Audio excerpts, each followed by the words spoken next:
सांसद अनंत नायकों ग्राम्य जल जोगाण और परिमल विभाग प्रतिनिधि को संबर्धना केन्दुझर आज मां तारिणी मुमेंट ट्राभेल्स पक्षर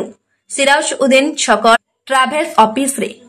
यार संस्थापक निनी राउत अध्यक्षतार एक सांबादिक सम्मेलन और स्वागत संबर्धना समारोह आयोजित होता जो केन्दुझर सांसद अनंत नायकों ग्राम्य जल जोगाण और परिमल विभाग प्रतिनिधि तथा केन्दुझर जिलार पूर्वतन जिला परिषद अध्यक्षा शैलता पृष्टि पुआ परमेश्वर पृष्टि जोगदे सांसद जो गुरुदायित्व देते सफलतार सह प्रतिपादन कर सांसद को भारत में 1 नंबर सांसदर मान्यता पाइबापी तृणमूल स्तर में कार्यर समीक्षा करने सहित घरे घरे किभली स्वच्छ पानी जल जोगाई दि जाइपर से कार्य करेंगे। मां तारिणी मुमेंट ट्राभेल्स संस्थापक निनी राउत तथा समाजसेवी दीपू पट्टनायक समाजसेवी सुधांशु शेखर रथ विक्रम राउत मनोज ओझा आदि तरफ सांसद प्रतिनिधि परमेश्वर पृष्टि को पुष्पगुच्छ और उपढंकन दे सम्मानित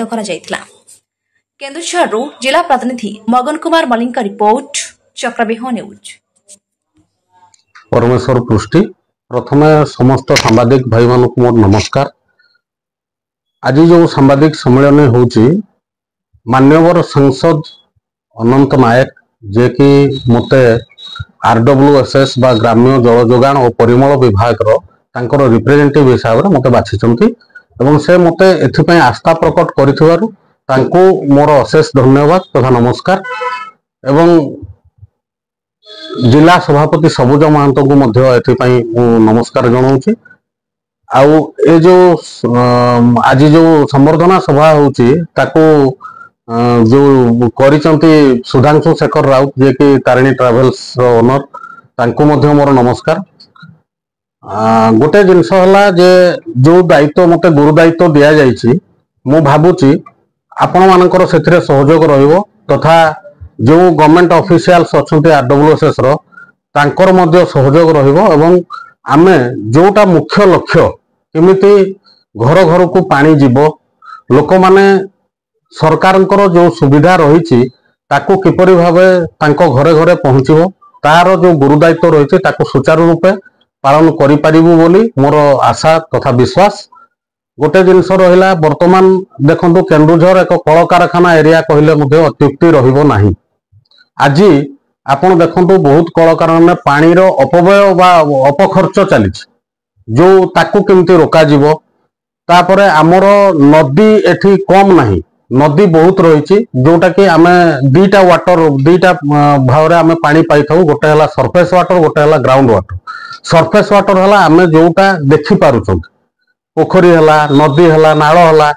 सी है सरफेस वाटर से आमर अभाव नहीं किंतु अभाव रही ग्राउंड वाटर ग्राउंड माने माटी तल पानी आज धीरे धीरे विपद संकेत को गलानी हे तो आउ 20 वर्ष पर नलकूप खोलिले अचल हो नलकूप जी अच्छे अचल हो पानी भी बाहरी न पारे तेणुक ग्राउंड वाटर को रिचार्ज करने गवर्नमेंट रो सबू स्कीम अच्छी बा योजना अच्छी किंतु हुए तो मानसिकतार अभाव अच्छी से करा जाई पारु नाही। आमे सेथिपई मध्य सजग हबु केमिति ग्राउंड वाटर को रिचार्ज करियबो जेमिति कि आपण कोनोसी बड़ बड़ नदी नाल अच्छी ताकू आमे केमिति बैरेज करा जिवो बा ताकू बंध बंधा जिवो छोट छोट गाँव रे जो सब अच्छी ताकू केमिति छोट छोट नाल को बंधा जाइए पानी को रिजर्व रखा जिवो फल ग्राउंड वाटर रिचार्ज हो पारिबो। तो ए रहिला बहुत किछि दायित्व रही आशा करूची आमे एथिरे सफलता लाभ करिवु। आउ गोटे जिनस हला जे मान्यवर सांसद जो रिप्रेजेंटेटिव हिसाब रे बाछिचंती मते एका बाछि नांती विभिन्न विभाग समस्त विभाग रिप्रेजेंटेटिव से बाछिचंती एइथिपई बाछिचंती कहीं जड़े सांसद केबे भी जिला सारा बुलिकी सबु काम जेहेतु से कार्य व्यस्त रहउचंती सबु काम करवा हुए तो न हो पारे सेथिपई से आम भली किछि जन को दायित्व देइचंती आ से दायित्व आमे भाबुचु जे अनंत नायकंको निर्देश रे आमे ताको करिवु एवं अनंत नायकंकर जेपरि ना हबो एवं से जेमिति देश रे 1 नंबर MP बा सांसद भाव रे तांको गणा जीवो सेथिपई आमे कार्य करिवु।